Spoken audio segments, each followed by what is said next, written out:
ત્યાં અદાણીના અધિકારી પોલીસ જે ગેરકાનૂની કામગીરી કરી, પોલીસ પ્રોડક્શન એની જોડે હતું નહીં અને એને પોલીસ પ્રોડક્શન ની વાત કરી અને અમારા ખેડૂતને ઘસડી અને ગાડીમાં લઈ ગયા. મોટી ઉંમરના છે, જેને હાર્ટની તકલીફ છે, કદાચ કઈક થયું હોય તો એની જવાબદારી કોણ લેત? અદાણી લેત કે પોલીસ લેત?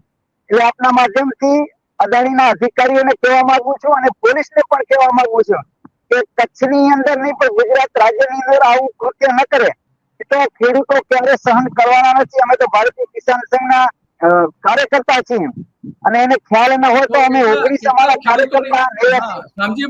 શામજીભાઈ, કેટલાક ખેડૂતોને પોલીસ પકડીને લઈ ગઈ હતી ત્યાંથી જમીન ઉપરથી. ખેડૂતોને પોલીસ પકડીને લઈ જાય એની તો હવાસર રૂટ ખાવી પડે પોલીસને, તમને કહી દઉં છું. પણ એ શું કરે છે?